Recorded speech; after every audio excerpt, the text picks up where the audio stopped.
Sud Radio, les débats de l'été, 10h-13h, Maxime Liédo. Approchez, amis auditeurs, c'est les débats qui commencent. Vous avez la ligne directe pour venir participer à la conversation en studio. C'est le 0826 300 300. Vous avez également le site sudradio.fr, les réseaux sociaux, ainsi que l'application. De quoi on va causer ? Tiens, pour beaucoup d'entre nous qui vous écoutez, ça va peut-être vous parler. On va causer mariage d'ici une petite heure. Est-ce que le mariage est dépassé, démodé, démonétisé en France ? C'est une grande étude sur les évolutions familiales et on découvre que le mariage n'a plus la cote. On fait des enfants en union libre. On se paxe par contre de beaucoup plus. On met en avant le travail. Tiens, vous êtes marié, vous êtes divorcé. Marié, c'est une vraie source d'épanouissement. Vous allez peut-être nous le dire. Ou au contraire, marié a été une grande erreur parce que ça nous met dans un monde à part. Et puis, comme vous le savez, 100% des divorces, c'est parce qu'avant, il y a quand même eu un mariage. Donc, est-ce qu'aujourd'hui, en France, le mariage est totalement démonétisé ? Amis auditeurs, vous avez la parole au 0826 300 300. On va également causer politique avec une liste des candidats qui est déjà très nombreuse pour 2027 et un nom qui est aujourd'hui dans le Parisien, un nom qu'on sait sérieux, qu'on sait certainement en capacité d'eux. Il s'appelle Bernard Cazeneuve. Alors sans dire qu'il est candidat, en tout cas il fait une grande lettre pour parler projet aux Français, pour dire que de toute façon les primaires c'est un peu ringard, c'est un peu dépassé, qu'il faut causer et qu'on ne se présente pas devant les Français uniquement avec sa bonne bouille, sa cravate et ses costumes, mais avec un projet sur lequel on a travaillé. Après tout, Bernard Cazeneuve, pourquoi pas lui ? Tiens, 0826 300 300, on en débattra autour de la table. Mais pour le moment, 10h33, le premier sujet de discorde. Sud Radio, les débats de l'été, 10h-13h, Maxime Liédo. Et le premier sujet de discorde avec autour de la table ce matin, Arnaud Stéphane, bonjour. Bonjour. Fondateur de l'agence La Note de Com, Brice Sokol, politologue, bonjour. Essayiste et co-auteur avec Frédéric Dabi de L'écharpe et les tempêtes, c'est aux éditions de l'Aube, avec Ergun Torpaslan, délégué général de Démocrates et Progressistes, bonjour. Bonjour. Et merci d'être avec moi dans ce studio. Et Magali Lichante, communicante politique. Je suis ravi de vous avoir tous les quatre, mes mousquetaires, pour pouvoir débattre de ce sujet, parce que le premier est à la une d'un grand journal, pour ne pas citer Le Monde, et ils ont enquêté sur une des décisions que s'apprêterait à prendre Marine Le Pen si jamais elle arrive à la candidature suprême et à l'Élysée, ce serait de se pencher sur quelque chose qui a toujours été un marqueur pour le Rassemblement national, à savoir l'interdiction du voile dans l'espace public. Et pour éviter, c'est en tout cas ce que nous dit le journal, notamment les juges constitutionnels, il faudrait passer par référendum. Alors est-ce que Marine Le Pen non seulement a raison de s'intéresser à cette question du voile, mais est-ce qu'elle a raison de penser un référendum sur cette question ? 0826 300 300. Arnaud Stéphane, est-ce que Marine Le Pen a raison de proposer un référendum sur le voile ? Ça me paraît très tendu. C'est du brutal pour vous ? Non, c'est pas ça. C'est que on sait bien que le domaine du référendum a été extrêmement limité en vérité par le Conseil constitutionnel, que le Conseil constitutionnel tout d'un coup peut prendre de la décision. Pourquoi tu me regardes ? La décision. Je suis pour rien. Mais non, mais parce qu'on a déjà eu une discussion sur l'utilisation du référendum, et que le Conseil constitutionnel peut estimer que c'est pas un sujet qui rentre dans le cadre des sujets qui peuvent être mis en avant par voie référendaire. Après, il y a la possibilité de modifier la Constitution. Il y a un article 34 qui est pas très clair, où on dit qu'on peut faire une loi organique pour modifier un certain nombre de choses, et ce qui permettrait en effet d'élargir ça c'est pour les détails techniques qui sont bien sûr importants, mais si simplement on doit se pencher sur l'idée dans la période. C'est super important. Non, mais je dis pas que c'est pas important, mais ensuite sur l'idée même. Décision politique, vous faites retoquer immédiatement par le Conseil constitutionnel. Ça ouvre pas votre arrivée au pouvoir sous de bons auspices. Donc faut manier ça avec beaucoup, comme de la nitroglycérine. Voilà, faut faire très attention. Et simplement sur elle, en tout cas dans la pensée de Marine Le Pen, visiblement le but est de proposer par référendum, justement pour empêcher le Conseil constitutionnel, qui dans ce cadre-là pourrait simplement en effet se demander si la question posée rentre parfaitement dans les articles de la Constitution qui permettent d'interroger le peuple français. Maxime, vous avez dit tout à l'heure, c'est un sujet fondamental pour le RN depuis très longtemps. Alors pas tout à fait. En tout cas, c'est ce que Marine Le Pen dit dans l'article. Elle dit c'est un marqueur chez nous. Oui, c'est un marqueur, mais ça a été un marqueur pendant très longtemps aussi de la droite LR, qui fut la droite UMP, qui fut la droite RPR, parce qu'on se souvient que la première grande affaire, c'est l'affaire de Creil, et l'affaire de Creil avait très largement divisé la droite à l'époque. Et ça avait été un sujet où ils n'avaient pas osé s'en emparer, et on avait reproché pendant très longtemps à la droite RPR. Et là où vous avez raison, Arnaud Stéphan, il faut se pencher sur ce sujet, parce que ce qui est intéressant, c'est que alors qu'on s'intéresse beaucoup à ce tandem que forment Jordan Bardella et Marine Le Pen, on sent qu'il y a des dissensions visiblement entre les deux.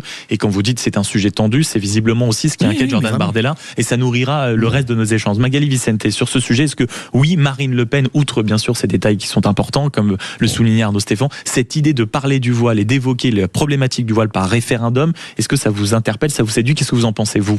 Moi, je rejoins en fait Arnaud dans ce que ça pourrait plus tard avoir comme conséquence, effectivement, et dans la crédibilité. C'est-à-dire que on voit bien que l'utilisation du référendum, déjà, ça a été un marqueur pendant ces différents mandats. Emmanuel Macron l'a souvent soumis, il ne l'a pas fait. Donc aujourd'hui, annoncer en fait vouloir faire un référendum, créer un référendum, mais savoir finalement au fond que potentiellement il y a un risque que cela ne puisse pas rentrer dans le cadre. Et l'éternelle question, c'est toujours quel type de question? Parce que faire un référendum sur le voile, ok, mais comment on pose la question? 1, pour qu'elle puisse rentrer dans le cadre. 2, pour qu'elle puisse vraiment avoir derrière des réponses qui soient concordantes et qui apportent quelque chose au débat. Ça, c'est un sujet. Et donc forcément, c'est un sujet de communication. Parce que derrière, il y a la crédibilité en fait du parti. Et ce que les gens ils attendent là, on le voit bien, les Français attendent vraiment, c'est cette crédibilité en termes d'action. Donc annoncer quelque chose, notamment encore sur le sujet du référendum, sans positionner déjà la question précisément. Et derrière, avoir potentiellement un retoquage, c'est effectivement mettre en danger la crédibilité des propositions dans le cadre du programme. Après, est-ce qu'on ne peut pas utiliser ces arguments pour dire qu'une fois à la tête de l'État, faire une telle proposition, la voir se faire retoquer par les conseils constitutionnels, par les juges, et en faire ensuite un argument en disant regardez, on n'a pas les mains libres en France, il faut donc opérer certains changements. Peut-être que ça aussi, ça fait partie d'une méthode. Ergun Toparslan, sur ce sujet de faire un référendum sur le voile en France. Dans le référendum, il y a 2 points importants. C'est 1, qui pose la question, et de 2, quelle est la question. Qui pose la question, on sent qu'elle a envie de poser une question. Ensuite, quelle est la question? En réalité, la tournure nous donne un sens. Si elle aurait tourné la question, seriez-vous prêt à remettre en cause les libertés fondamentales dans l'espace public? Je suis pas certain que l'impact serait le même que de dire sommes-nous pour ou contre le voile dans l'espace public. En réalité, moi j'ai l'impression que c'est aussi un élément où elle essaie de marquer un point de clivage important avec son concurrent populiste Jean-Luc Mélenchon, où elle essaie de se distinguer là-dessus, et il y a une primaire qui dit pas son nom dans cet espace-là. Maintenant, est-ce que c'est un sujet qui n'existe pas du tout?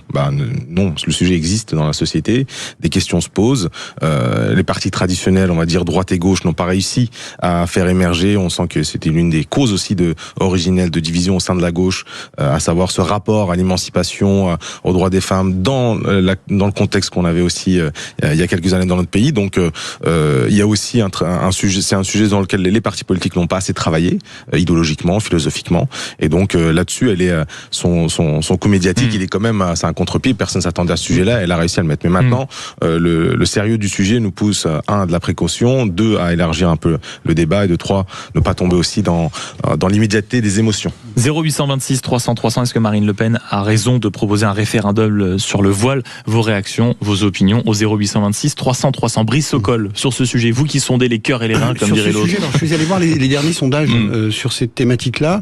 Évidemment, vous avez 94% des gens qui votent Rassemblement National qui y sont favorables. Elle parle à son camp, ça c'est une évidence. Elle parle à son camp, je pense que ce premier message, c'est d'abord parler à son camp. Deuxièmement, elle veut rassembler plus de 50% des Français. Quand je regarde les derniers sondages, vous avez à peu près entre 61 et 65% des Français qui ne souhaitent pas voir dans l'espace public de signes religieux. Dans leur globalité. Pas forcément le voile, des signes religieux. Dans leur globalité. Et vous avez 71% des Français qui là sont fermes, qui ne veulent pas que des fillettes de moins de 15 ans puissent porter le voile. Donc ça c'est une question, ça pourrait être une question dans la question. Dans la question. Ça c'est un peu peut-être même la grande question. Si jamais rappelez-vous de cet échange entre Marine Le Pen et une femme voilée, je crois que c'était lors de la dernière question présidentielle, où elle a dit mais moi je le porte pas par soumission, mais c'est presque pour mon histoire familiale avec ma grand-mère, et Marine Le Pen avait essayé de se défausser exactement en 2022. Absolument. C'est exactement ça. Absolument. Et en fait, la vraie question, c'est qu'en la différence entre Jordan Bardella et Marine Le Pen, c'est Marine Le Pen dit, moi, je veux légiférer pour l'interdire dans l'espace public. Alors déjà, l'espace public, c'est un espace démocratique. Enfin, la laïcité, c'est la neutralité de l'État dans les services publics. La laïcité ne s'applique pas dans l'espace public. Donc c'est déjà un sujet. Alors que Jordan Bardella, lui, dit, moi je veux rester dans la tradition plutôt de cette laïcité française, en interdisant le voile dans les services publics. Donc vous voyez la nuance entre les deux. Donc bien évidemment, vous le disiez justement en commençant la rubrique, c'est un marqueur pour le Rassemblement national, c'est un marqueur différenciant, ça lui permet de rassembler son camp, ça demande aux autres partis politiques de devoir se positionner. Et comme vous le disiez justement, et puis enfin, à travers cette punchline, c'est une manière de dire aux Français, vous voyez, moi, dans la continuité du Rassemblement national, ce sujet reste pertinent, même si aujourd'hui, voilà, est-ce que c'est un sujet, en haut de la strate, de la hiérarchie des Français? Oui, et puis même, est-ce que la situation 2022, avec tout ce par quoi elle est passée à présent, est-ce que c'est aujourd'hui encore quelque chose qui peut peser dans le programme? Est-ce que Marine Le Pen a raison de proposer un référendum sur le voile? Est-ce que c'est pas cela finalement qui va provoquer presque une scission entre Jordan Bardella et Marine Le Pen? Faut-il être un peu plus précis, c'est-à-dire le voile pour les fillettes, comme on vient de l'évoquer à l'instant? Est-ce que vraiment aujourd'hui le voile est un sujet de crispation suffisant pour en faire un marqueur de campagne? 0826 300 300. Et bien sûr, la question aussi que l'on se pose, Marine Le Pen l'affirme elle-même, est-ce que si elle renonce à ça, ça ne fera pas un marqueur important du Rassemblement national sur lequel elle se renierait à nouveau? Est-ce qu'elle ne perdrait pas quelques plumes là aussi par rapport à Éric Zemmour ou d'autres? 0826 300 300. Est-ce que Marine Le Pen a raison, comme visiblement elle se prépare à le faire, de proposer officiellement un référendum sur le voile si jamais elle l'indiquera dans son programme, si jamais elle est élue présidente de la République? Participez à la conversation, amis auditeurs. 0826 300 300. On revient dans une poignée de secondes. À tout de suite. Sud Radio. Sud Radio, les débats de l'été, 10h-13h, Maxime Liédot. Allez, suite de la discussion, suite des débats ici, en tout cas en studio. Croyez-moi qu'il n'y a pas vraiment de pause. On continue à se poser les bonnes questions, à essayer d'étudier les coulisses. Notre premier sujet s'intéresse à Marine Le Pen. Est-ce qu'elle a raison de proposer un référendum sur le voile? C'est en tout cas ce qu'on apprend quand on lit Le Monde. Et je le disais autour de la table, je ne sais pas comment vous regardez ça. Est-ce qu'elle pourrait, si jamais en écoutant, elle écoute Sud Radio, admettons Marine Le Pen, elle vous entend tous ce matin, est-ce qu'elle ne pourrait pas se dire, bon, c'est vrai que c'est peut-être pas, comme le disait aussi Arnaud Stéphane, comme vous le disiez Brice Sokol, c'est peut-être pas le sujet sur lequel j'ai besoin d'en faire des caisses, parce que c'est pas après tout un sujet qui est aujourd'hui en tête de la préoccupation des Français. Est-ce qu'il n'y a pas en réalité presque un risque, si jamais elle décide de reculer sur cette mesure, de perdre à nouveau un marqueur du Rassemblement national? Arnaud Stéphane. Non, je pense pas. Cette idée de référendum sur le voile, il faut voir, il y a deux choses. La politique, c'est beaucoup de symboles. Oui. Donc vous avez deux symboles très importants. Vous avez à la fois le voile, c'est structurant pour la droite nationale. C'est important pour les Français, puisque, comme on l'a dit, les Français ont beaucoup de mal avec cette histoire de voile, y compris dans l'espace public. Pas parce qu'il y a une personne qui porte un voile. C'est des quartiers où il n'y a plus que des voiles. C'est ça le problème. Et puis, la deuxième chose, c'est que vous avez le terme référendum. Et que c'est aussi le moyen de dire, je ne céderai pas au Conseil constitutionnel. On ne me limitera pas dans l'application de ma volonté de faire des référendums, y compris sur des questions à la fois politico-sociétales, parce qu'on est dans du sociétal quasiment, et que donc ça permet aussi de dire, de faire passer un message comme quoi je suis prête au rapport de force. Maintenant, est-ce que politiquement ça va se traduire en vérité? Moi, c'est inquiétant pour un début de campagne quand même. Non, mais justement, c'est que ça ne vienne pas du RN, mais que ça vienne du Monde, et que ça soit repris, y compris dans le Figaro. On nous explique que les gens ont été très très gentils avec Jordan Bardella depuis des mois, et ils sont comme s'ils étaient un peu déçus que finalement tout le narratif qu'ils avaient préparé depuis des semaines soit tombé à la flotte, et donc on essaye de remonter un petit peu des histoires d'un nouveau. Ce que tu dis est intéressant sur le référendum, c'est qu'on voit bien qu'il y a d'autres candidats aussi. Édouard Philippe qui veut proposer des référendums. Macron en avait proposé, il les a pas mis en œuvre. Ça a bien marché. Parce que on sent qu'ils veulent redonner entre guillemets la parole aux Français, et ils veulent légitimer leur politique par un référendum. C'est-à-dire, les Français, nous, on décide pas. On va poser une question, et les Français vont décider.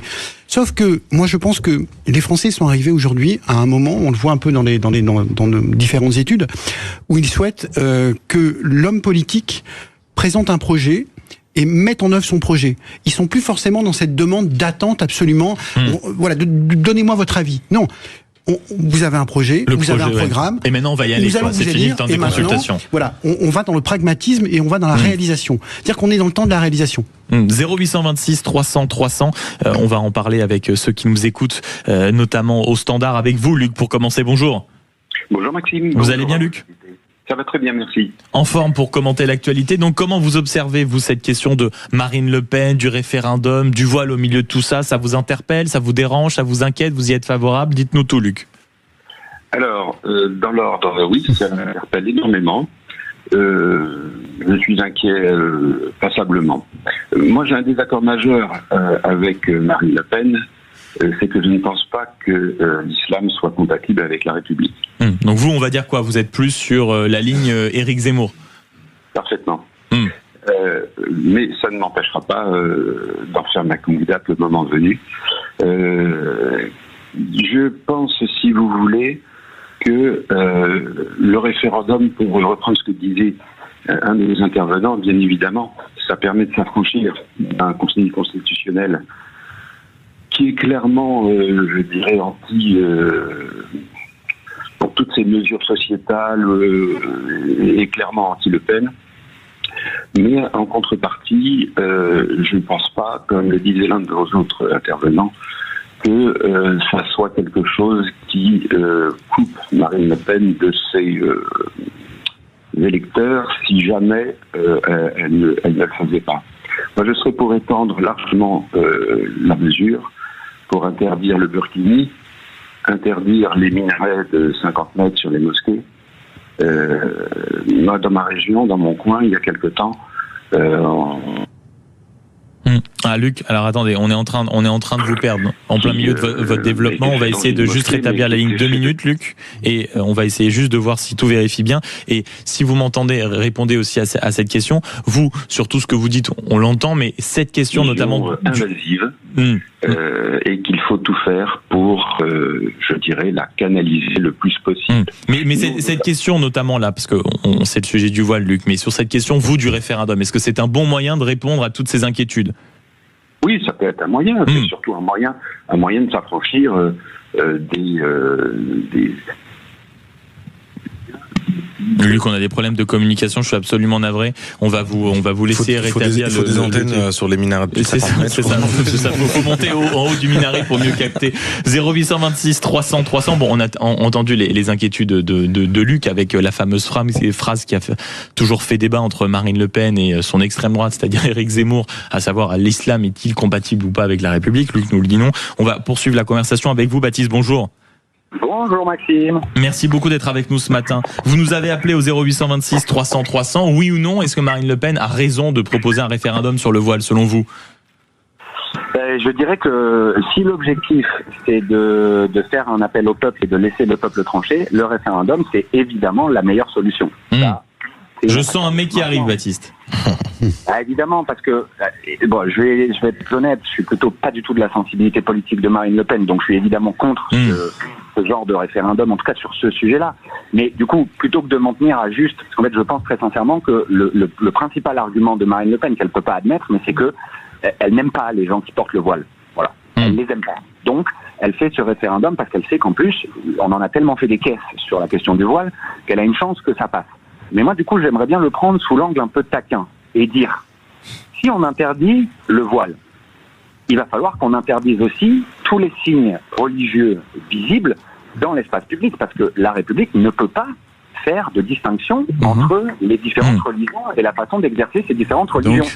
Donc, je prends un exemple très con, mais je dis, si on interdit le voile aux musulmans, il faut qu'on interdise la soutane aux catholiques. Non, justement. Discussion Baptiste avec Arnaud Stéphane. C'est le clergé, ça n'a rien à voir, et donc il y a une séparation qui est très claire dans toutes les lois sur la laïcité, ça ne touche pas les gens du clergé.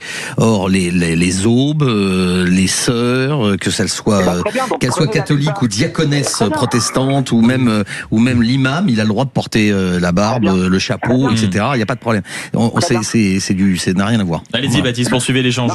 Ok, très bien, mais alors dans ce cas-là, on interdit la kippa pour les personnes de confession juive et on interdit la croix ostensiblement portée pour les personnes catholiques. Si vous voulez. C'était dans le premier projet de Marine Le Pen. Ça a été longtemps, jusqu'en 2021, je crois.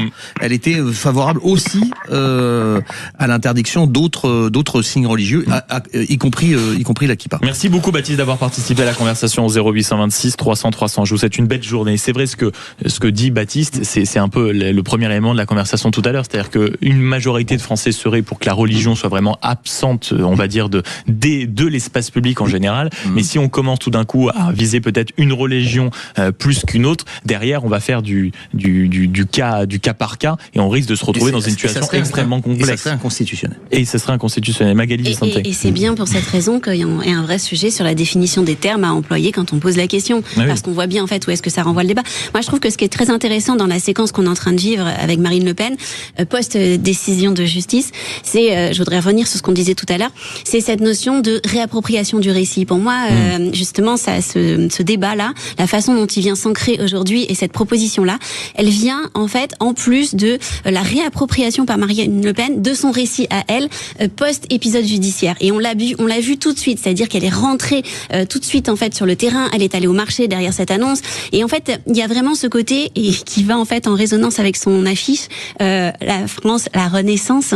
C'est comment elle renaît elle-même de tout cet épisode et comment elle se réapproprie en fait tout son récit politique. Et pour moi, cette question-là, elle participe en fait à cette définition de ce récit pour exister, pour montrer que, voilà, elle va tout se réapproprier, elle va aller dans sa ligne, elle va continuer à exister parce que jusqu'à présent, elle n'avait plus les mains.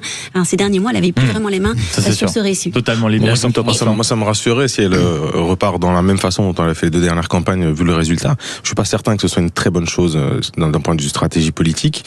Par rapport à moi, à ma famille politique, ça va dans le bon sens, mais sans faire de psychologie, est-ce que ça veut dire, si elle se revient dans ses retranchements, est-ce que c'est le bruit qui court aussi elle est candidate, dans tous les cas elle propose des trucs infaisables, elle sait qu'elle ne gagnera pas. Si une présidentielle c'est instaurer de l'autorité, donc pas trop de référendum, puisse concilier les Français, élargir, avoir une majorité de Français, très honnêtement, c'est un peu étrange de commencer par cette proposition. Non, elle commence pas par... Je suis désolé de t'interrompre, mais ce qui est intéressant, c'est le tempo médiatique, va nous dire Arnaud Stéphane. C'est la manière dont le récit nous arrive. Il nous arrive pas par le RN. Le RN vient pas sortir un doc en disant au fait, les amis, ce sont des fuites, MEF. Ce sont des fuites, dit Arnaud Stéphane avec de gros guillemets. Voilà. Des fuites de ce qui s'est passé, de ce qui se serait passé au séminaire du Rassemblement National il y a quelques jours où les équipes se sont dit bon, on va aller là-dessus. Je rappelle qu'on vient de sortir d'une sachant que là actuellement il y a un autre séminaire là. Il y avait des équipes, ils étaient déjà en train de prendre des appartements, de regarder, de changer éventuellement le modèle de voiture. Et résultat des courses, patatras, c'est pas le bon candidat qui arrive.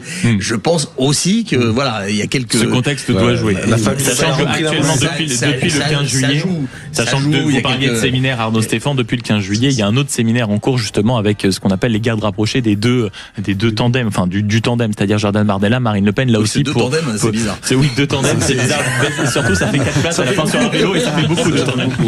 On continue d'avancer en tandem, en vélo ou pas, je ne sais pas, vous faites comme vous voulez. Jusqu'à midi sur Sud Radio, 0826 300 300, ça c'était le premier sujet. Le deuxième va continuer à causer politique alors qu'une fois de plus la liste des candidats semble s'allonger. Tout à l'heure Brice Sokol parlait de l'importance d'un projet, visiblement il y a quelqu'un qui l'a compris, ça c'est Bernard Cazeneuve, figure politique je crois assez identifiée de la part des Français, qui a adressé une lettre en leur disant en somme, tiens, voilà ce que je pense, voilà ce qu'on pourrait faire ensemble. Après tout, Bernard Cazeneuve, notamment quand on voit le paysage à gauche, pourquoi pas lui, amis auditeurs, pourquoi pas de la belle cravate, de la belle chemise, de la belle chaussette rouge, du beau chapeau et du beau parapluie? Je vous pose la question. 0826 300 300, Bernard Cazeneuve, le sauveur de la gauche.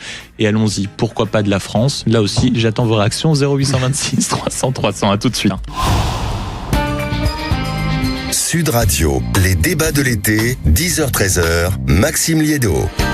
On sent que c'est l'émission du vendredi quand même. 0826 300 300, on poursuit les échanges, les débats. On a parlé de Marine Le Pen, on va parler d'un autre candidat avant qu'on évoque d'ici une petite demi-heure la situation des mariages en France. Figurez-vous qu'ils sont de moins en moins nombreux, contrairement à ce qu'on pourrait penser parfois en les voyant se multiplier, notamment avec des émissions dans les médias, avec des tendances sur les réseaux sociaux. Eh bien figurez-vous qu'on préfère le pacte, c'est beaucoup plus facile. Non, le mariage, ça nous intéresse pas. Ou alors beaucoup plus tard, même quand on fait des enfants, le mariage n'est plus tellement obligatoire. La question qu'on vous pose ce matin, matin. Est-ce que le mariage est démodé et dépassé en France après tout 100% de divorce? C'est parce qu'il y a eu un moment un mariage. Est-ce qu'aujourd'hui on ne le sacralise plus comme avant? Est-ce que c'est ringard le mariage? Tiens, est-ce que vous êtes marié, vous l'avez regretté, ou au contraire vous êtes marié et alors aujourd'hui c'est quand même une source de bonheur absolu? Ben, vous êtes en droit de nous passer un coup de fil au 0826 300 300. Mais en parlant de mariage, tiens, avec la France notamment.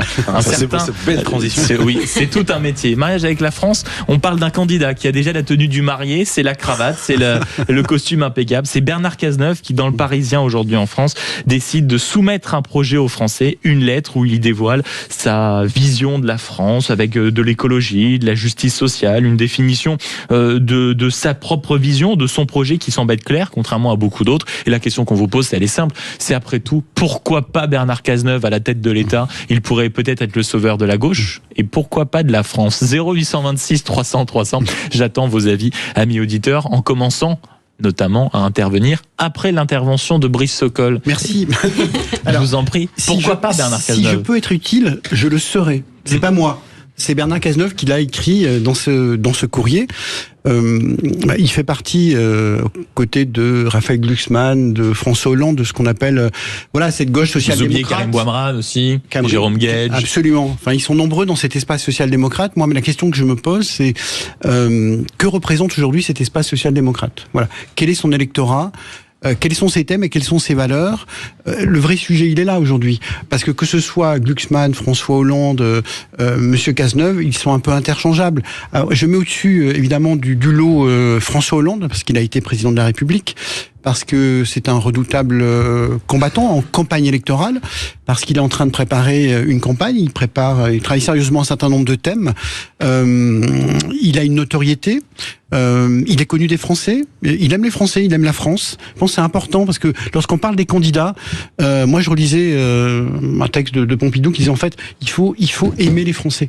Il faut aimer les Français. Et c'est important. Et il faut que les Français le ressentent. Oui, mais ça, c'est sûr. Je pense que François Hollande fait partie de ces candidats qui aiment la France et qui aiment la France.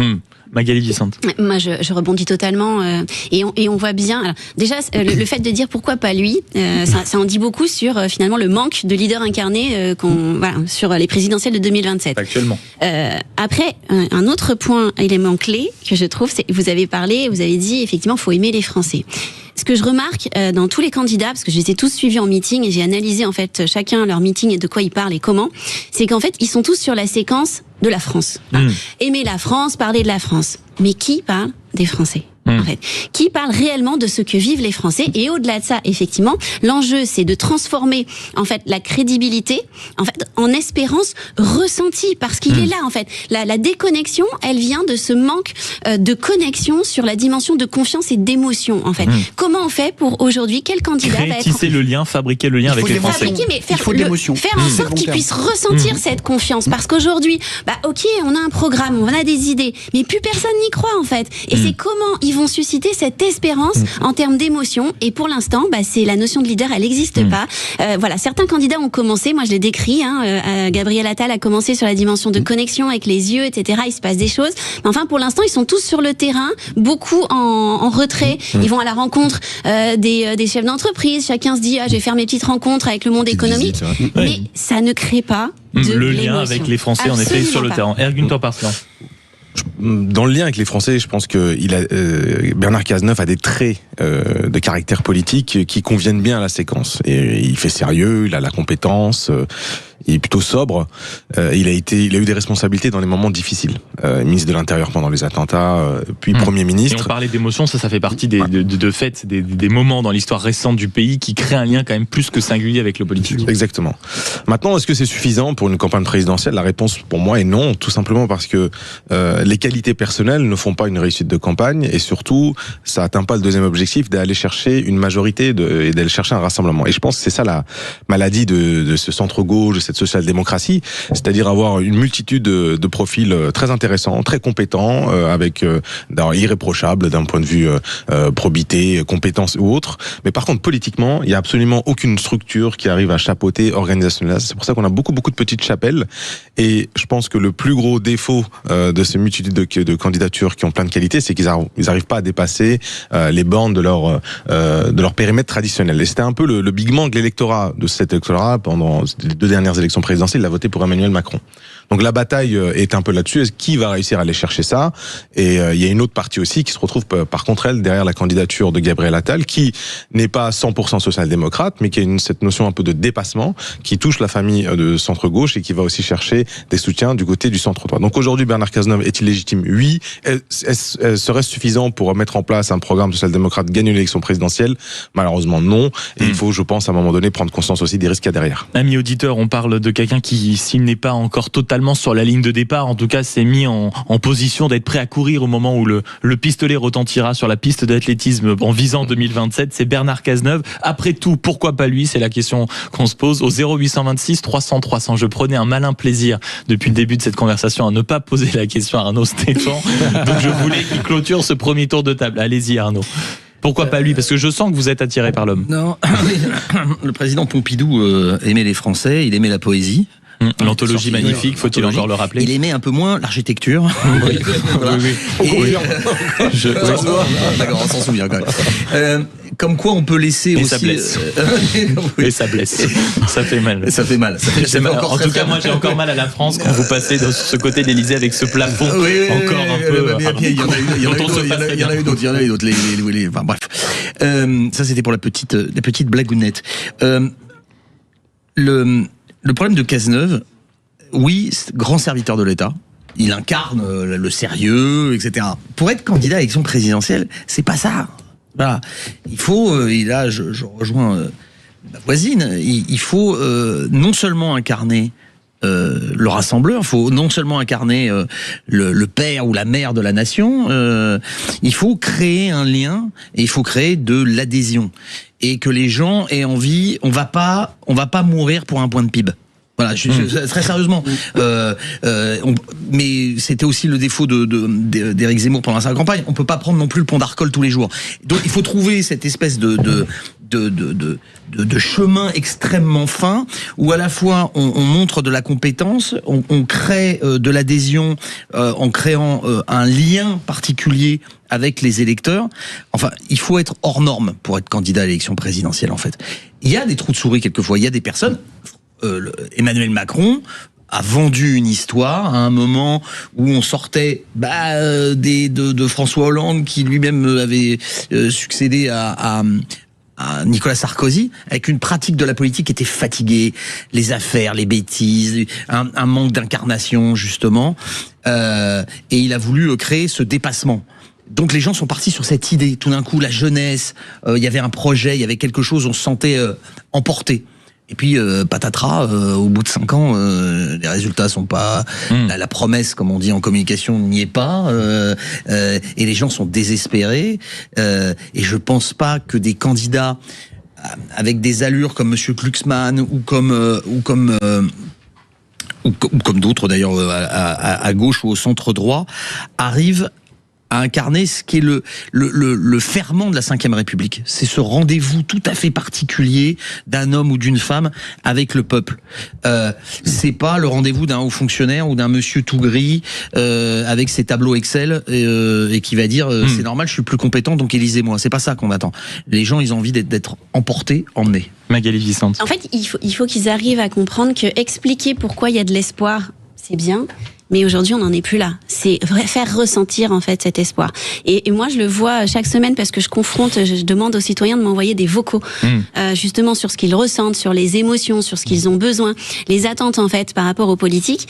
Et je le confronte en fait au décalage finalement de la parole politique chaque semaine. Et c'est impressionnant en fait. Et quand je le fais écouter directement aux politiques en question, et ben là, il se passe quelque chose émotionnellement. Et pour moi, la vraie barrière, elle vient en fait de l'individu. On voit bien que dans les meetings, ils ont tous essayé à un moment donné de casser en fait cette barrière un petit peu institutionnelle pour donner de leur personne. Mais ils l'ont loupé. Je veux dire, Édouard Philippe, en fait, il a parlé quelque part de lui, mais en fait, il a parlé de lui en mode Wikipédia, c'est-à-dire qu'il nous a fait un listing de son CV. Et parler de légitimité, ce n'est pas parler de qui je suis. La légitimité, au contraire, quand on parle trop de sa légitimité, c'est que quelque part, on se sent pas légitime. Bruno Retailleau, lors de son meeting, a parlé 15 minutes. 15 minutes, il a donné la parole pour sa légitimité. Mais c'est pas ça, en fait, que les gens, ils attendent. Il faut casser cette barrière, il faut qu'ils donnent accès un peu plus à eux, à leurs émotions, à ce qu'ils ressentent, et surtout qu'ils disent aux Français qu'ils comprennent ce que les Français ressentent. Justement, vous parlez des Français, les Français nous écoutent aussi. 0826 300 300. Est-ce que Bernard Cazeneuve, après tout, en tant que potentiel futur candidat en 2027, la question qu'on peut se poser, c'est vrai, pourquoi pas lui? Il a exercé le pouvoir, il a été identifié. On parle tout à l'heure d'émotions, de sentiments, de liens qui ont pu être créés avec les Français, les périodes difficiles par lesquelles on est passé, notamment durant l'année 2015. Il était en première ligne. Est-ce que Bernard Cazeneuve ne ferait pas un candidat satisfaisant? Après tout, pourquoi pas lui? C'est la question qu'on vous pose. 0826 300 300. À tout de suite sur Sud Radio. Sud Radio. Parlons vrai. Sud Radio, les débats de l'été, 10h-13h, Maxime Liédo. 0826 300 300. On parle de choses très sérieuses ici, figurez-vous, parce qu'on parle de la France, de l'État français, rien que ça, et de la future personne qui pourrait éventuellement le ou la diriger. On parle de Bernard Cazeneuve qui en tout cas se positionne sur la ligne de départ avec une lettre adressée aux Français parce que lui il estime qu'on commence par le projet avant les personnes. Donc il a des idées, il en parle dans une lettre, il donne une grande interview dans le Parisien aujourd'hui en France. Et la question qu'on se pose, c'est que quand on voit l'état de la gauche, quand on voit l'état de la politique en général, quand on voit les candidats qui se déclarent en se disant pourquoi finalement, est-ce que quand on entend, quand on regarde, quand on écoute Bernard Cazeneuve, on n'a pas le droit de se demander pourquoi pas lui? 0826 300 300. Bonjour Xavier. Bonjour Maxime, bonjour Sud Radio. Merci beaucoup d'être avec nous Xavier. Alors vous, après tout, est-ce que Bernard Cazeneuve, ça vous tente pas? Ça me tente autant que Casimir ou Zavata, quoi. C'est un peu la même, quoi. C'est candidature. Casimir portait quand même beaucoup moins bien le costume 3 boutons, si je peux me permettre. C'est vrai.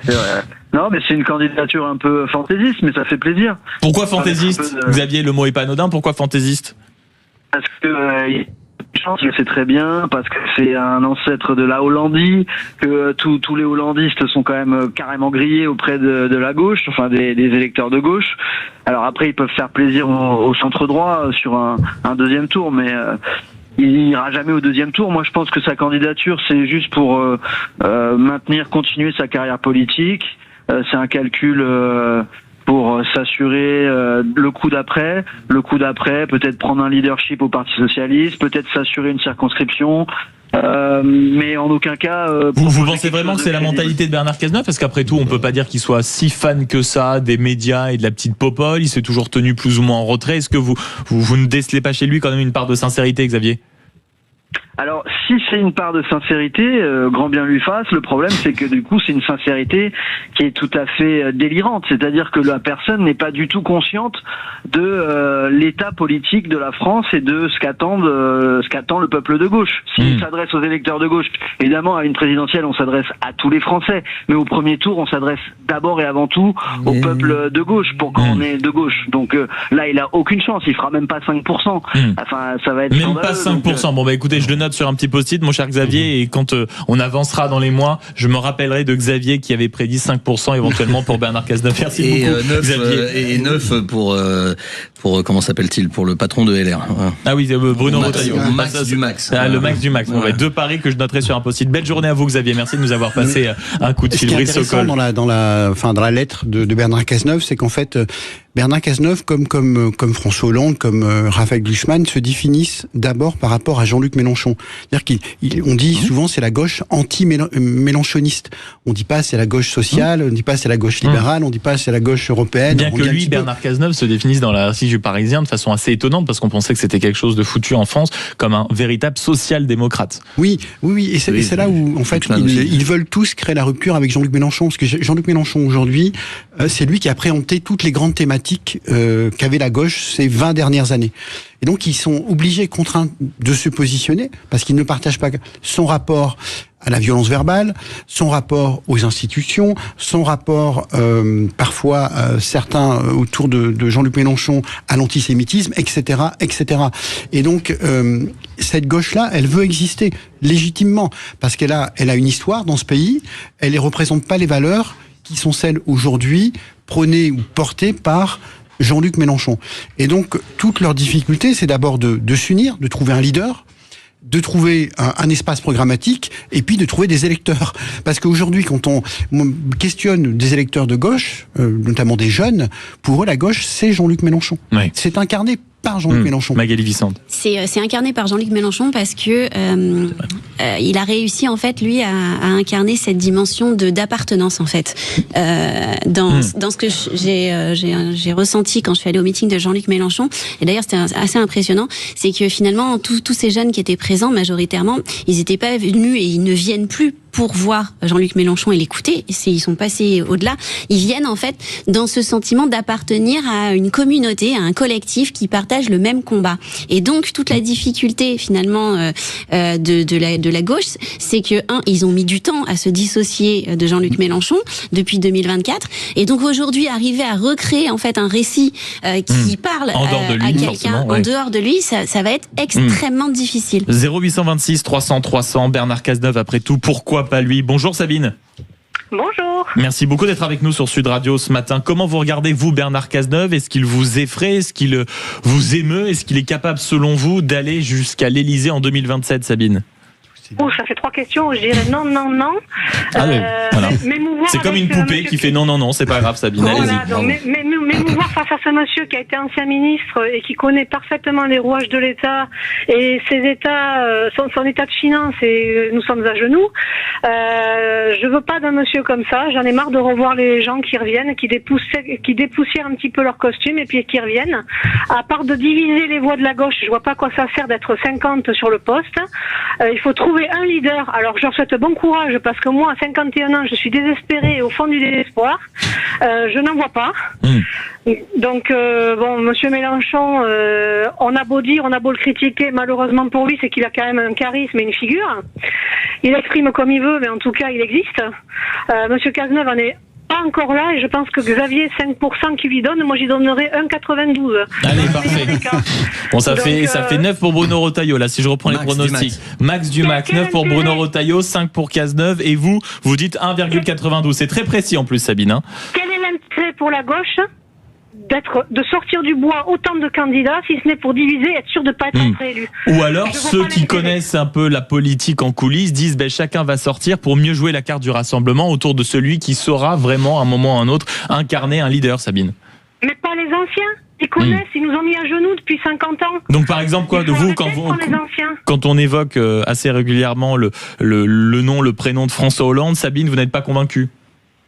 Mais alors, à ce compte-là, on n'a qu'à déterrer Mitterrand. Je sais pas, mais à un moment donné, il faut quand même réagir. Il n'y a pas des nouvelles têtes, il n'y a pas des jeunes qui montent un petit peu, qui auraient un leadership, qui seraient capables de nous amener ailleurs. Ce qui est sûr, c'est que notamment du côté de la gauche, Sabine, on entend votre colère, mais c'est vrai que du côté de la gauche, alors déjà les bonnes têtes sont rares, mais alors les jeunes bonnes têtes, je crois qu'elles sont littéralement en voie de disparition. Merci beaucoup Sabine de nous avoir passé un coup de fil au 0826 300 300 et croyez-moi, j'ai écrit votre petit pronostic, mais c'est intéressant. C'est très intéressant sur les nouvelles têtes quand même. Ouais, c'est surtout que c'est un peu l'origine un peu de d'En Marche. C'est d'ailleurs il y avait une discussion moi qui m'avait beaucoup marqué avec l'un des fondateurs. En gros, ils expliquaient que c'est valable pour moi aussi d'ailleurs. Il était impossible au sein du Parti socialiste de devenir ne serait-ce que secrétaire de section. Et tous ces mecs qui se faisaient recaler de ça, ils sont devenus députés, ministres, etc. C'est vrai qu'il y a le renouvellement est absolument inexistant au sein de la gauche historique traditionnelle, celle de gouvernement. Et effectivement, si on constate quelques années après Hollande, est-ce qu'ils en ont tiré les conséquences? Force est de constater que non. Ils sont retombés dans des brougli-brouglas de primaires internes, etc. En vrai, les primaires, c'est surtout un instrument de réduction d'autorité. Et ça va aussi dans le sens de voir Bernard Cazeneuve refuser cette pseudo-primaire. Donc tout ça montre effectivement que les partis politiques n'ont pas tiré les conséquences de tout ce qui est en train de se passer depuis 10 ans. Ce qui est intéressant dans ce que disait votre auditrice, moi je le sens monter de plus en plus, c'est qu'en fait cette élection pourrait être des élections un peu de la radicalité. C'est-à-dire que une majorité de Français, 51, 52% des Français, 53, 54, je ne sais pas, aujourd'hui s'engagent vraiment derrière des candidats et des programmes de rupture et de radicalité. Et donc, je me pose la question, est-ce qu'il y aura encore un espace, soit pour les sociaux-démocrates, à gauche, soit pour une droite modérée. Et c'est un des enjeux de cette élection présidentielle. Magali Vicente. Ça renvoie à la question de la crédibilité, en fait. Et d'ailleurs, on le voit bien, juste après le passage de Marine Le Pen sur les différents plateaux télé, on a les candidats en face qui n'arrêtaient pas, effectivement, de marteler la question, en fait, de l'exemplarité pour, en fait, dire comment c'est possible que Marine Le Pen soit aussi forte encore dans les sondages, alors que, voilà, elle vient d'être condamnée, et de marteler cette notion d'exemplarité d'exemplarité. Mais en fait, la question à se poser, c'est pourquoi on a des Français qui sont encore aussi nombreux à vouloir voter et qui passent la notion d'exemplarité. C'est plus le sujet, c'est plus le critère. Le critère, c'est la crédibilité de l'action. Crédibilité et peut-être, comme le disait Brice Sokol, de plus en plus, cette notion de radicalité. Arnaud Stéphan. Parce qu'on a oublié pendant très longtemps ce qu'est en vérité la politique. Voilà.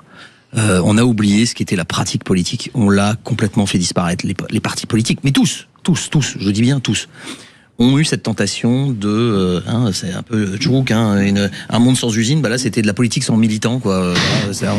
On va pas s'emmerder à aller coller des affiches, on va les faire coller par des boîtes. Les sections, il y a toujours des emmerdeurs. On va pas aller se colter avec des gens locaux, etc. Comme ça, on nommera le mec directement depuis Paris et un crâne d'œuf et on le fera élire. Voilà, et on va pas s'embêter. Et on a oublié ce qu'étaient les solidarités sociales, les rapports humains, l'énergie, l'investissement. La politique, c'est aussi de la sociabilité, que les gens, ça représente une grande partie de leur vie. Ils s'investissent dedans, ils passent du temps. Ils ont quelquefois des gros problèmes derrière parce qu'on leur reproche d'avoir été candidat sous telle ou telle étiquette, etc., etc. Et surtout, la politique, c'est du rapport de force. Et on a oublié que le rapport de force, ça implique aussi ce qu'on appelle de la radicalité, c'est qu'à un moment donné, vous êtes obligé, en effet, de défendre vos idées et que, encore une fois, si vous n'amenez pas du conflit, vous n'arrivez pas à vous déterminer et en plus à vous... Et même à sortir du lot, surtout quand on voit la liste des longs candidats. 0826 300 300. Je souhaite dialoguer avec vous, Lionel. Merci d'être avec nous ce matin. Oui, bonjour à tous. Bernard Cazeneuve, ça vous a fait réagir alors, pourquoi ? Oui, parce qu'en fait, comme le précédent auditeur dit, effectivement, je pense qu'on a assez vu un peu les mêmes visages, et effectivement, les Français, je pense qu'ils veulent maintenant des visages nouveaux avec des programmes nouveaux. Alors le souci, c'est qu'ils ont tous des belles promesses avant de se faire élire, et une fois qu'ils sont au pouvoir, ils oublient les 3/4 de leurs promesses et ils continuent à faire la même politique que les autres. Donc en fait, ils ne changent jamais. Pour Monsieur Cazeneuve, effectivement, il a un certain charisme.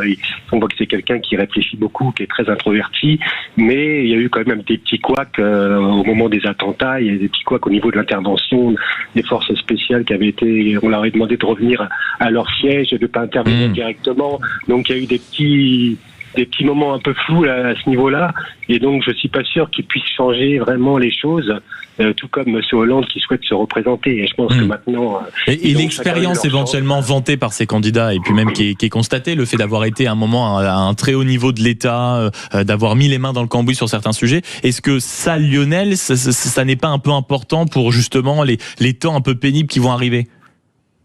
Parce qu'effectivement, il y a une certaine sens. Maintenant, ils ont tous fait des grandes écoles, donc ils sont normalement tous en mesure de pouvoir prendre des décisions et qui soient le plus juste possible. Le problème, c'est qu'on n'interroge pas assez les Français sur les décisions qu'ils souhaitent prendre. On devrait faire des référendums beaucoup plus souvent, comme sur la peine de mort ou comme là la mort assistée, sur effectivement l'engagement de la France en Ukraine. On ne demande jamais l'avis des Français. Au final, on dit qu'on a une dette faramineuse, mais on continue à s'engager dans ces endroits-là, alors qu'on ne sait pas si c'est effectivement pour l'avenir de la France, si c'est une bonne chose. Ouais, donc un point de vigilance, et on entend vos prudences sur ces profils déjà passés à un moment ou un autre par le pouvoir. On verra de ce que deviendra la candidature ou pas de Bernard Cazeneuve dans les prochaines semaines, dans les prochains mois, ou en tout cas d'ici l'hiver. Merci beaucoup Lionel de nous avoir passé un coup de fil au 0826 303 chances. Je vous souhaite une belle journée avec, dans un instant, autre sujet de conversation. On va sortir de la politique, on va sortir de l'économie, des calculs. On va revenir à quelque chose de beaucoup plus classique qui, je crois, vous concerne, en tout cas pour la plupart autour de la table. Ça s'appelle le mariage. Le mariage qui devient visiblement de moins en moins à la mode en France. De grandes études sur les évolutions familiales. On se paxe plus, on travaille plus, on fait des enfants en union libre, on divorce plus. Mais le mariage devient un peu le petit oublié, le vilain petit canard de cette histoire. Est-ce que, en effet, aujourd'hui, le mariage est démonétisé, décrédibilisé? Est-ce que le mariage est devenu ringard dans ce pays? Mais venez en parler avec nous au 0826 300 300. À tout de suite. 0826 300 300, on clôture cet espace de débat, d'échange, de discussion avec vous, amis auditeurs, et avec ceux, bien sûr, autour de la table, Arnaud Stéphan, Brice Sokol, Ergun Toparslan, Magali Vicente, pour parler cette fois-ci, tiens, d'une petite bague au doigt. Ça s'appelle le mariage, et il faut s'apercevoir aujourd'hui, parce que quand on s'intéresse au rapport sur les familles françaises qui est sorti là il y a quelques temps, on s'aperçoit bien sûr que les familles françaises ont profondément changé sur les 20 dernières années, avec à chaque fois, au centre quand même de ce changement, le rapport au mariage. mariage, le fait qu'on se marie beaucoup plus tard, qu'on ne souhaite pas tellement se marier, que le Pacs est en train de prendre le pas sur le mariage, que le travail est beaucoup plus important, que quand on fait des enfants, mais finalement ce n'est peut-être plus aussi choquant qu'avant, et je le mets entre guillemets, que de faire des enfants. Est-ce qu'aujourd'hui, que de faire des enfants certes, mais de se marier avant d'en faire, est-ce qu'aujourd'hui le mariage est démonétisé? Est-ce qu'il est ringard le mariage? Est-ce qu'aujourd'hui le mariage est dépassé en France? Amis auditeurs, venez témoigner au 0826 300 300. Est-ce que vous comprenez cette tendance? Vous êtes marié ou divorcé, peu importe, vous venez tous en parler, ou au contraire vous dites que c'est bien que les jeunes s'émancipent de cette certaine forme de couple. Eh bien venez nous en parler. 0826 300 300 autour de la table. Tiens, je vais commencer par Brice Sokol. Mais parce que je le sentais, ça griffonnait sur le caramel. Qu'est-ce que je vais lui dire? Est-ce que vous êtes marié? Non, je m'interrogerai pas sur ça. Je lis comme vous, évidemment, toutes les études, et évidemment en Europe, sauf en Pologne et en Italie, parce que la religion est encore plus importante que chez nous, enfin la pratique de la religion, des religions. Et c'est vrai qu'on se marie moins. Mais moi, je voudrais dire que il y a moins de mariages, mais on choisit. C'est-à-dire qu'on le choisit plus. C'est-à-dire que la valeur du mariage... Moins de mariage, mais mieux de mariage. Mais mieux de mariage. Il y a plus de valeur dans le choix de vouloir se marier, de vouloir prendre des engagements devant la République ou devant son Église, ses églises, son Église.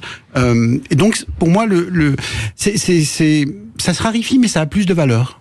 Si je peux dire les choses. Mais vous pouvez, mon cher Brice. La parole est libre ici, contrairement à ce que je m'en suis sorti à peu près. C'était magnifique. 0826 300 300. Est-ce que le mariage est aujourd'hui dépassé en France? Je suis sûr que vous avez un avis, venez le donner. C'est le camarade Manu qui vous attend. Magali Vicente. Maxime, vous parlez de mariage dépassé. Voilà, j'ai très peur. Maxime, j'ai beaucoup réfléchi. On est sur la notion de mariage, mais on va dire très verbal, très matériel. Moi, la question que j'ai envie de poser derrière, c'est est-ce qu'on a encore des gens qui croient vraiment à l'amour? Parce que le mariage, finalement, c'est la notion d'engagement. C'est l'engagement. Et, voilà, c'est l'engagement. Et le vrai sujet aujourd'hui dans la société, on voit bien, c'est l'engagement. Stéphane, c'est le risque émotionnel. Il regarde surtout son alliance avec un mélange de nostalgie.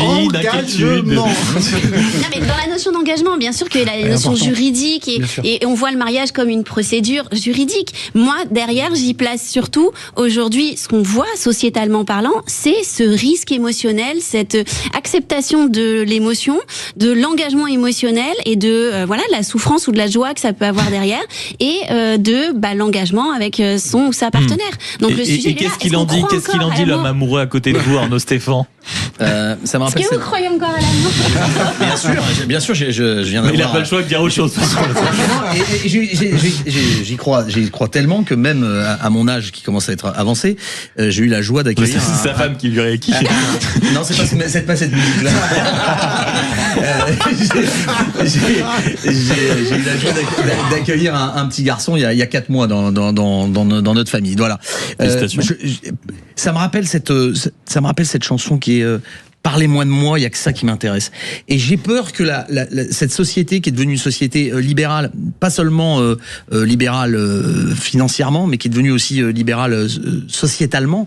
C'est la thèse de Michéa sur la gauche qui s'est convertie au capitalisme économique en échange de la droite qui s'est convertie au libéralisme sociétal. Et on a en effet cette disparition des engagements sur le long. On n'arrive pas à se dire que quand on se marie, c'est que on a envie de faire une famille, on a envie d'avoir des enfants, et que quand on a des enfants, on fait la filiation, et que on s'inscrit aussi dans la construction d'un patrimoine, dans la construction d'une histoire, parce que moi je me souviens encore de mes arrière-grands-parents, voilà. Donc c'est super important. Le problème, c'est que nous sommes dans une société du zappage, justement de la liberté à tout prix, cette liberté parce que les gens se sentent bloqués tout d'un coup si jamais ils sont mariés. Et ce qui est très drôle, non, c'est pas très drôle, mais enfin, ce qui est amusant, en tout cas, on jugera du rire qu'on donnera à cette blague. C'est que aujourd'hui, ceux qui se marient, qui mettent le plus d'intention dans le mariage, qui sont très à cheval dessus parce qu'ils l'ont absolument demandé, ce sont les couples homosexuels. aujourd'hui. Et puis parce que c'est beaucoup plus récent en plus, donc il y a l'idée qu'on accède enfin à quelque chose. Ils y mettent une valeur extrêmement importante, alors que les autres c'est devenu je vais faire mon enterrement de vie de garçon, c'est trop marrant, on va aller à Las Vegas, on va sauter en un Présentez-moi les gens qui parlent comme ça, parce que je pense que je les avais consultés. Il y a deux sujets qui m'interpellent. Le premier, le central, je pense, c'est le sujet d'engagement. On en a parlé tout à l'heure aussi. L'engagement fait peur, et quand on a des jeunes générations qui font des études de plus en plus longtemps, qui rentrent un peu plus tard dans le monde du travail, et quand on connaît la pression que peut avoir les entreprises ou les entreprises privées par rapport à l'organisation de la vie privée des personnes, même si tout le monde parle d'équilibre vie privée et vie professionnelle, c'est une attente des jeunes générations. C'est parce ils savent qu'il y a un décalage dans le monde privé. Ça, on peut pas se le cacher. Donc la notion d'engagement, elle est pas simple, et donc c'est pour ça que c'est moins attirant, et je pense que le nombre de mariages diminue, et surtout que les alternatives qui garderaient les avantages du mariage, notamment fiscaux, existent à travers le Pacs.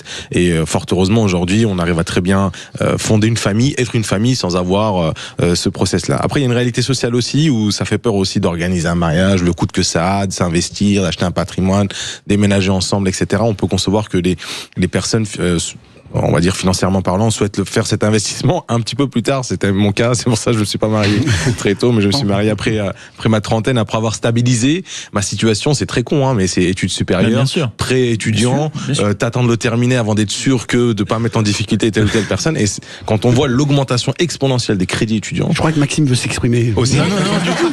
Je voyais Brice Sokol tellement captivé que je me suis dit il faut que je lui donne la parole, parce qu'un dialogue va se créer. Mais je partage. C'est-à-dire que le mariage aujourd'hui est moins une norme sociale, comme il l'était il y a 10 ans, il y a 15 ans, il y a 20 ans, il y a 30 ans, qu'un choix individuel. Voilà. Est-ce que je me suis marié à 45 ans, donc c'est pour dire que j'ai eu le temps de... sous prétexte que monsieur fait pas comme tout le monde. Pardon. C'était parce qu'à un moment donné, en effet, il faut attendre le moment où on soit prêt. Mais ce qu'il y a là aussi, autre chose qui est quand même, qu'il faut noter, le mariage, en revanche, est très présent dans les Français issus de l'immigration. Et allez dans les mairies, allez le samedi dans les mairies, vous allez voir qui se marie. C'est toujours super intéressant.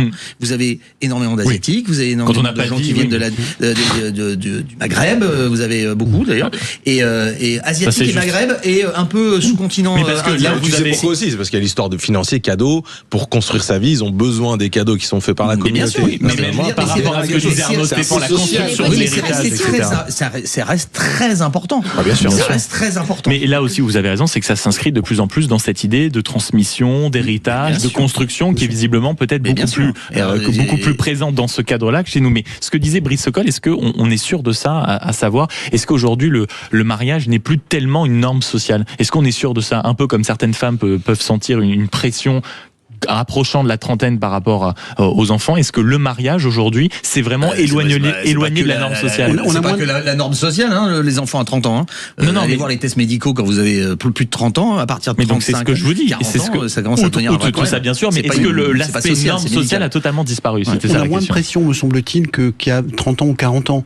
De la part de nos parents, de nos grands-parents, de notre milieu familial. C'est-à-dire qu'il fallait se marier, c'était voilà, c'était. Alors que maintenant, on peut vivre à la colle. C'est un statut social. Voilà. Aujourd'hui, c'est un peu différent, parce qu'on a d'autres choix, parce que il y a d'autres véhicules juridiques, si je puis dire, et parce que la notion de famille a considérablement évolué. Il y a un problème qui n'est pas du tout aussi dans l'esprit de nos concitoyens, c'est l'enjeu démographique, il n'est pas du tout partagé. C'est-à-dire, le président a parlé de réarmement démographique, mais en réalité, on décroche totalement, ne serait-ce que d'un point de vue continent entre l'Europe et l'Afrique. Tous les ans, c'est un peu moins d'un petit pays européen, de décalage en termes de démographie. Et ça, force est de constater que les jeunes générations, la mienne, ne la partagent pas du tout.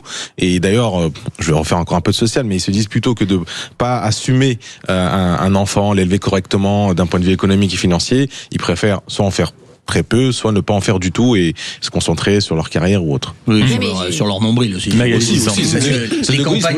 campagnes qui ont été lancées, amusez-vous, vous prenez Le Monde, et le journal Le Monde, journal indispensable de lire, indispensable de ne pas croire, vous allez vous tapez sur la barre de recherche, et vous tapez No Kids. No Kids. Oui, la fameuse tendance No Kids. Alors là, je vais vous dire un truc, le nombre d'articles dans Le Monde disant mais non, c'est pas grave de pas avoir d'enfants, on peut faire d'autres trucs, on peut aller voyager, on peut s'amuser, on peut s'éclater, on peut faire ci, on peut faire ça, incompatible, etc. super. Ça rentre aussi. Hein, oui, bien sûr. Magali Vicente qui conclut la conversation. Mais pour moi, c'est pas que ça rentre, c'est qu'on a une évolution en fait majeure de la société à prendre en compte. Et là encore, je trouve qu'on parle du mariage de manière institutionnelle, avec une programmation, avec cette dimension. Parce que ça existe aussi, on peut l'écarter, mais ça existe aussi. Bien sûr, ça existe. Quand bien même on s'aime que par amour, si on n'est pas capable de penser aux conséquences derrière. Non, mais aujourd'hui, on a une génération qui est plus dans la notion de, effectivement, moi, je me reconcentre sur moi, qu'est-ce que je veux, et de profiter de l'instant, de moins être dans la programmation, et de se dire, ouais, moi, je crois en l'amour, et je vais me marier de manière spontanée si j'ai envie, et puis je vais pas penser au reste. Et pareil pour les enfants, et ça, c'est une dimension sociétale à prendre en compte. Homo festivus. Oui, ça, c'est ça, c'est le fameux livre de quelqu'un de Murray. Voilà, Philippe Murray. Merci beaucoup de cet éloge à l'amour et de cette petite référence parfaitement glissée, mon cher Arnaud Stéphane. On marque une très courte page de publicité. On reste ensemble pendant encore un gros quart d'heure. C'est les coups de cœur et les coups de gueule de chacun dans un instant. À tout de suite. Sud Radio, les débats de l'été, 10h-13h, Maxime Liédo. 0826 300 300 pour participer à la conversation, participer aux interrogations, aux débats bien sûr qu'on a ici dans ce studio jusqu'à midi. Les coups de cœur et les coups de gueule de chacun autour de la table. Brice Sokol, Magali Vicente, Ergun Toparslan, Arnaud Stéphane. On va commencer par Ergun Toparslan qui nous fait un coup de cœur pour un marché de solidarité. Oui, j'ai vu que dans la ville de Fontainebleau, qui est malheureusement au centre des incendies historiques qu'ils sont en train de subir, les habitants se sont organisés pour mettre en place un marché solidaire pour récolter des fruits, des légumes et des fraîcheurs afin d'approvisionner les 850 sapeurs-pompiers qui sont dans le secteur depuis plusieurs jours. Et je trouvais ça très beau parce que ça montrait un beau visage de notre pays qu'on retrouve partout, ce côté résilient dans les moments difficiles, ce côté de solidarité. Et je trouvais ça vraiment très intéressant. Donc gros coup de cœur, et un ami à moi, Anthony, qui est aussi très actif là-dedans. Ça montre que face aux crises historiques, notamment celle crise climatique, un peu à côté des débats qu'on voit sur les plateaux de qui a acheté des Canadair, qui a passé la commande quand a été approvisionné le truc. Nos concitoyens, eux, s'organisent localement pour répondre à la crise. Et d'ailleurs, je pense que c'est une démonstration de comment peuvent être les réponses aux crises qui peuvent arriver. Elles seront très souvent très localisées, très souvent à la main des habitants et de nos concitoyens. En tout cas, gros coup de cœur à eux, gros bravo à eux. Je les embrasse. Super belle ville en plus. Très belle ville et une pensée très très chaleureuse à tous les sapeurs-pompiers, à la protection civile qui vraiment est irréprochable et en tout cas qui a donné beaucoup d'énergie pour combattre cet incendie historique. Réaction autour de la table par rapport à cette initiative. Non, mais on oublie à quel point en effet la solidarité, surtout quand il se passe quelque chose de local, a un rôle absolument fondamental.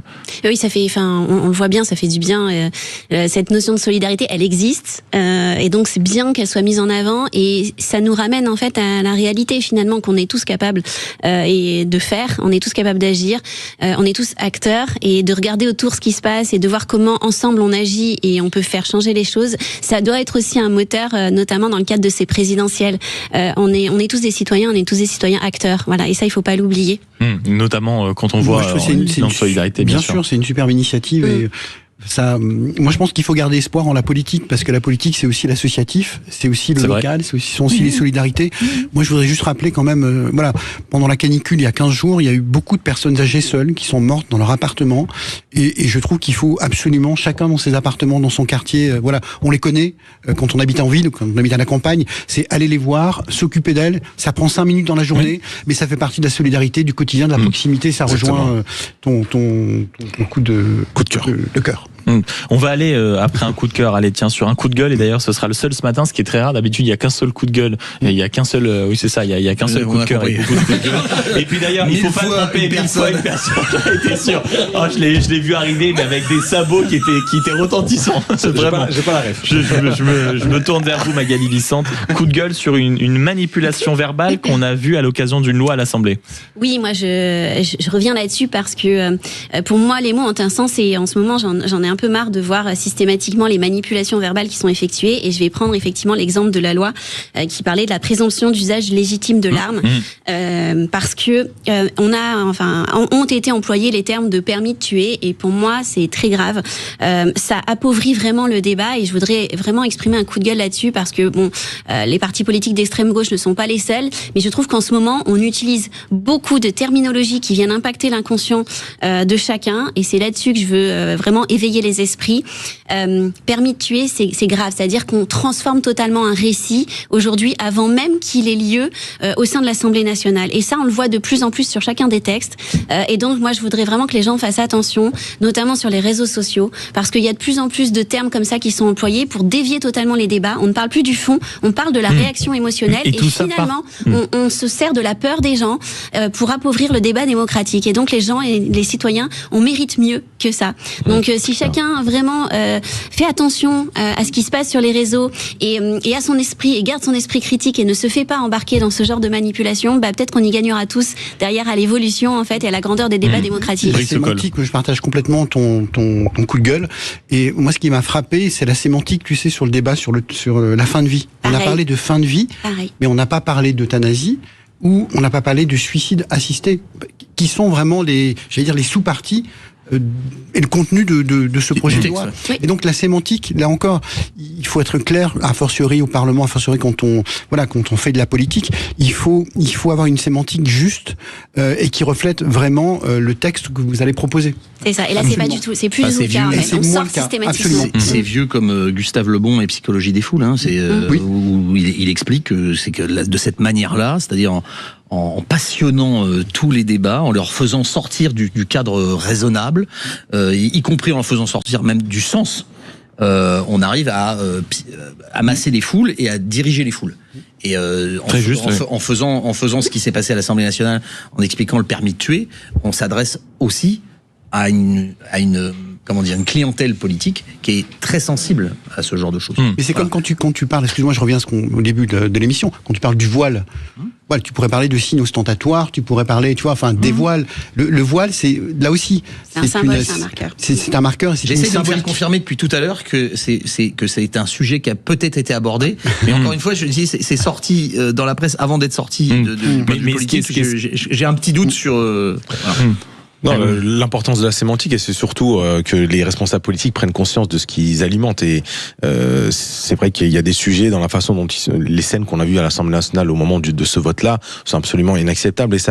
Et dans notre historique très proche, il y a eu des réactions sociales à ça. Il y a eu des émeutes, il y a eu des manifestations par rapport à ça. Et certains hommes ou femmes politiques n'ont pas conscience des conséquences que peuvent créer ce genre d'utilisation. Je pense qu'il y a un peu ils sont un peu trop relax là sur des termes qu'ils utilisent, les choses qu'ils lancent dans les débats et là-dessus, sauf si c'est encore plus dangereux et c'est voulu, souhaité. Voilà. Sachant que sur ce que vient de dire Magali, faut-il encore préciser que dans la plupart du temps, vous évoquiez le rôle des réseaux sociaux, mais ce qui a beaucoup tourné sur les réseaux sociaux, dans les plateaux de télévision, sur les ondes, dans les journaux, etc. C'est en grande partie aussi, comme beaucoup de lois, et je ferai la transition après aussi avec un petit coup de cœur qui est pas loin à cette table, on le voit beaucoup dans l'écologie, c'est les associations qui arrivent à imposer certains termes-là. C'était notamment le permis de tuer. Je crois que c'est Amnesty International, on en avait parlé ici, qui avait réussi à mettre cette sémantique avec leur force de frappe sur leur réseau, et donc tout d'un coup, les médias, relayant un peu la contradiction, vont chercher le plus choquant. Donc c'est aussi ce rôle des associations qui, sur le débat public, parfois, on le voit dans l'écologie également et sur certains enjeux majeurs, dérivent totalement et déforment totalement les propos. Et c'est, je parle devant deux spécialistes, et c'est pour moi le mal de la politique, c'est la communication. C'est-à-dire qu'on est dans l'ère de la communication politique, on n'est plus dans l'ère de la politique. Et donc ce décalage-là, je trouve, est préjudiciable. Pour le récepteur, Julien Freud aurait dit même on fait de la politique au lieu de faire du politique.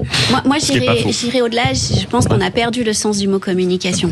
Parce que pour moi, en fait, on est dans le marketing politique. Parce que la communication, elle a un vrai sens, c'est la relation. Et là, il n'y a plus de relation, en fait. On ne fait plus de communication. Oui, ça c'est certain. On parlait justement d'associations écolo. Il y a une loi qui a beaucoup souffert de ce qu'on a pu dire à droite et à gauche sur ce qu'il y avait dans son texte. C'est justement la fameuse loi d'urgence agricole. Et c'est votre coup de cœur, vous, Brice Sokol. Moi, c'est mon coup de cœur. Un coup de cœur, on peut l'interpréter comme ça. Il y a eu une loi d'urgence agricole qui a fait un va-et-vient entre l'Assemblée et le Sénat. Il y a eu une commission mixte paritaire qui rassemble sénateurs et députés. Ils se sont mis enfin d'accord hier parce que le Sénat était allé très très loin, très favorable, excessivement favorable aux agriculteurs. Sauf que l'eau se partage avec des industriels, avec des particuliers, et donc le projet de loi qui était revenu en commission mixte paritaire faisait créer des fractures entre les utilisateurs de l'eau. eh bien, pour une fois, les parlementaires se sont mis d'accord à la majorité. La gauche a voté contre et il y a eu les deux centristes se sont abstenus. Mais voilà, on a trouvé un texte équilibré qui ne défavorise pas ni les agriculteurs, ni les particuliers, ni les industriels. Voilà. Et donc je trouve ça plutôt intéressant. Donc ça va repartir évidemment au Sénat. Mais pour une fois, on est arrivé à un compromis plutôt juste et équitable. C'est-à-dire qu'on va faire des zones humides, on va c'est pas les préfets qui vont gérer localement l'eau, mais ça reste les élus locaux, par exemple. On va pouvoir faire des bassines pour les agriculteurs. Il y a des conditions, évidemment. Mais en tout cas, c'est plutôt intéressant. Parce qu'on a vu pendant la canicule, il y a 15 jours, je l'ai vu en Bretagne, où pour protéger un hôpital, l'eau qui arrivait dans cet hôpital, on a dû arrêter la distribution de l'eau à des industriels. Donc voilà, il faut pas opposer à travers la thématique de l'eau, les uns contre les autres. Je pense que l'eau est à partager à l'échelle d'un territoire. Il faudrait réutiliser l'eau, hein. C'est un vrai sujet en France, on n'a pas le droit, etc. C'est très absolument. compliqué. Mais en tout cas, c'est intéressant ce qui s'est passé hier en commission à l'Assemblée nationale.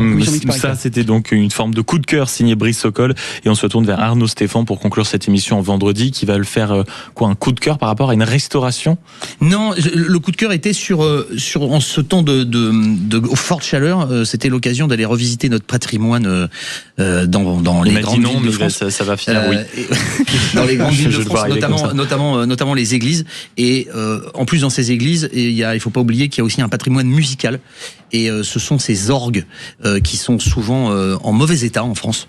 Et j'ai eu l'occasion d'écouter quelques petits concerts qui ont été donnés cet été dans ces endroits un peu plus frais que sont les églises, qui sont ouverts à tous, je rappelle. Et évidemment, j'ai un coup de cœur pour une église qui est assez monumentale. Pour ceux qui connaissent Paris, c'est une église qui s'appelle Sainte-Odile, qui se trouve à la porte Champéret, avec une tour un peu Batman, c'est pour ceux qui voient. Et à l'intérieur, elle a un orgue monumental qui a une histoire fantastique. C'est en partie un orgue qui vient d'un cinéma qui a été remonté là. Il est utilisé par un très grand organiste. Et malheureusement, cet orgue est en mauvais état aujourd'hui. Et ça m'a permis aussi de découvrir ce que fait la mission du patrimoine, la Fondation du patrimoine, qui essaye véritablement de travailler sur ce patrimoine musical, pas seulement le bâti, parce qu'il y en a besoin, hein, les églises sont en mauvais état en France, mais aussi tout ce patrimoine musical. C'est très difficile de trouver aujourd'hui encore des gens qui savent travailler ces orgues. Si vous avez l'occasion d'aller voir, il est vraiment monumental. Et puis si vous avez l'occasion de faire un petit geste, c'est pas grand-chose, mais 1 ou 2 euros pour aider l'orgue monumental de Sainte-Odile, bah voilà, c'était mon coup de cœur. C'est très joli en plus. Et en plus, et un peu de beauté dans ce monde de brut, voilà, monsieur exactement. Arnaud Stéphan. Merci beaucoup à tous d'avoir été autour de la table ce matin. Arnaud Stéphan, fondateur de l'agence La Note de Com, Brice Sokol, politologue, essayiste et co-auteur avec Frédéric Dabi de L'écharpe et les tempêtes, c'est à lire aux éditions de l'Aube. Ergun Torparslan, délégué général de Démocrates et Progressistes, et Magali Vicente, communicante politique. À très bientôt, comme dirait l'autre, pour de nouvelles aventures. Dans un instant,